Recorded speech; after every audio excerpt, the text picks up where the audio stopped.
Jail से बाहर आते ही आजम खान फिर चर्चा में है। कभी खुद को सियासत का शेर कहने वाले आजम खान अब कह रहे हैं अतीक अहमद, मुख्तार अंसारी और मैं तीसरा माफिया मैं हूं। और फिर वही लाइन, देखना है मैं कब तक जिंदा हूं। लेकिन आज का उत्तर प्रदेश वो नहीं रहा जहां माफिया राजनीति के सहारे कानून को दबा दे। अब यूपी में योगी का कानून बोलता है। यह वही आजम खान है जिनके खिलाफ 100 से ज्यादा आपराधिक केस दर्ज हैं।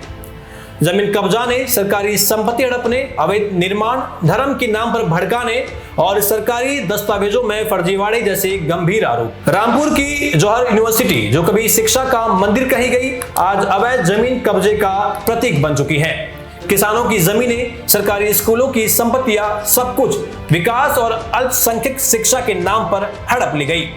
केस दर केस आजम खान के खिलाफ फाइलें खुलती गई और एक वक्त ऐसा आया जब कानून ने उनकी पूरी बादशाहत को उखाड़ के फेंक दिया।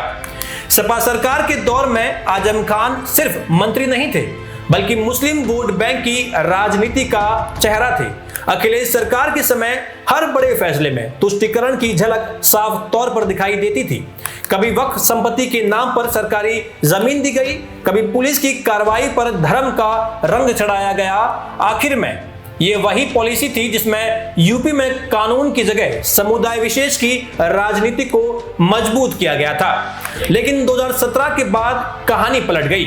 योगी आदित्यनाथ की सरकार ने साफ कहा, अपराध की कोई जात नहीं, कोई मजहब नहीं होता। फिर चाहे वो मुख्तार अंसारी हो, अतीक अहमद हो, आजम खान हो या हमने देखा कि विकास दुबे हो, कानून सबके साथ एक जैसा व्यवहार करेगा।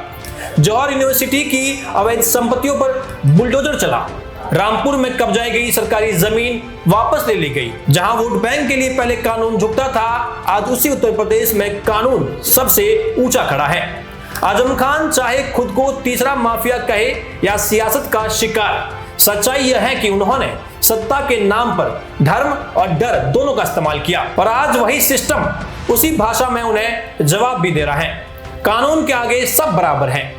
आज उत्तर प्रदेश में न तुष्टीकरण की राजनीति चलती है, न जात पात के नाम पर अपराध की ढाल। अब यूपी में सिर्फ एक ही नीति है, अपराध करेगा तो बुलडोजर एक्शन भी होगा, क्योंकि अब यह माफिया राज नहीं, योगी राज है। आजम खान की जेल से रिहाई के बाद में सपा की मुश्किलें अब बढ़ गई हैं, क्योंकि अब सपा ने रामपुर से सांसद मुहिबुल्लाह नदवी को लेकर के भी ऐसी बयानबाजी करी है कि अब पेच फंस गया है सपा के ही खेमे में, जहां एक और मुहिबुल्लाह नदवी और दूसरी ओर आजम खान दोनों ही एक तरीके से आमने सामने आ चुके हैं। इसको लेकर के अब सपा के पूरे खेमे में अखिलेश यादव की मुश्किलें बढ़ती हुई दिखाई दे रही हैं। लेकिन ऐसे समय में जब 2027 में उत्तर प्रदेश में विधानसभा का चुनाव होने जा रहा है और आजम खान की जेल से रिहाई सपा की मुश्किलें बढ़ा रही है, अंदर ही अंदर कहीं ना कहीं पार्टी में अब विरोध की स्थिति सामने आ रही है। अब देखना यह होगा कि जहां योगी जी हर एक माफिया के खिलाफ कड़ा एक्शन लेते हैं, अब सपा में जो हलचल योगी जी के उस रणनीति ने, उस कूटनीति ने पैदा करी है, इसका खामियाजा अखिलेश यादव को कितना भुगतना पड़ेगा।